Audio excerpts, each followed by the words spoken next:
తెలంగాణ ఏర్పాటుపై BJP MP Tejaswi సూర్య చేసిన వ్యాఖ్యలు దుమారం రేపాయి.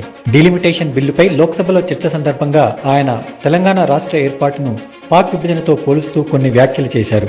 దీనిపై బీఆర్ఎస్, కాంగ్రెస్లు మండిపడ్డాయి. రాజ్యాంగబద్ధంగా ఏర్పడిన రాష్ట్ర ఏర్పాటుపై తేజస్వి అజ్ఞానంతో మాట్లాడారని మంత్రి పొన్నం ప్రభాకర్ విమర్శించారు. Speaker sir, I thank heavens that in 2026 when the country is doing delimitation, Narendra Modi ji is in power and Bharatiya Janata Party led government will do the delimitation. Because if you remember the way the Congress party, the UPA, divided the two undivided Andhra Pradesh into AP and Telangana, it was done the partition of AP and Telangana was done in a worse fashion than the British did the partition of India and Pakistan. This is the kind of legacy they have, Adhyaksha. Tejaswi garu మాట్లాడినటువంటి మాటలు తెలంగాణ ప్రజల ఆత్మగౌరవం కాదు, అమరవీరుల ఆత్మక్షోభని కాదు, అవమానపరచడమే కాదు, ఇలా తెలంగాణ యావత్తు ఉద్యమ స్ఫూర్తికి విఘాతం కలిగించే విధంగా మాట్లాడినారు. రాజ్యాంగంగా ఏర్పడలేదా?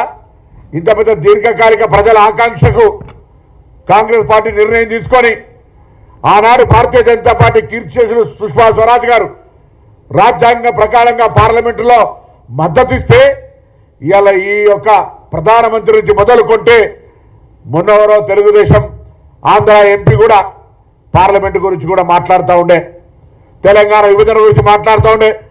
ప్రతి ఒక్కరికి చురుకునైతుంది. బిడ్డ జాగ్రత్త, తెలంగాణ ఉద్యమకారులంతా ఒకవేళ ఎందుకులే విభజన జరిగింది కదా, ఎవరి విభజన దాకానే పోరాటం, విభజన తర్వాత ఎవరి బతుకులు వాళ్ళు బతకాలనుకుంటే జ్ఞానం లేక అజ్ఞానంతో పార్లమెంటరీ వ్యవస్థలో రాజ్యాంగాన్ని అవమానపరిచే విధంగా తేజస్వి మాట్లాడుతున్నటువంటి మాటలు ఈరోజు దేశ ప్రజాస్వామ్యానికి అగౌరవం. మా ఒక ఎంపీ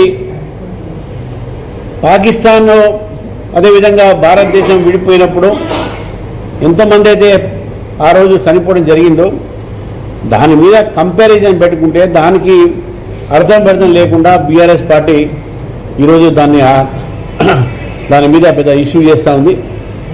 వారు మాట్లాడే ఈ నేపథ్యంలో మాట్లాడారు. ఇది ఆలోచించాల్సిన అవసరం ఉంది. వాళ్ళు ఏదో వాళ్ళు మాట్లాడగానే పట్టుకునే దానికి కోతికి బెల్లం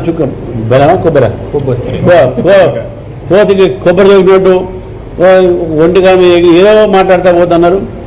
తెలంగాణలో మేము తెలంగాణ ఉద్యమంలో భారతీయ జనతా పార్టీ కూడా జేఏసీలో భాగం. భారతీయ జనతా పార్టీ లేకుంటే తెలంగాణ వచ్చేదా?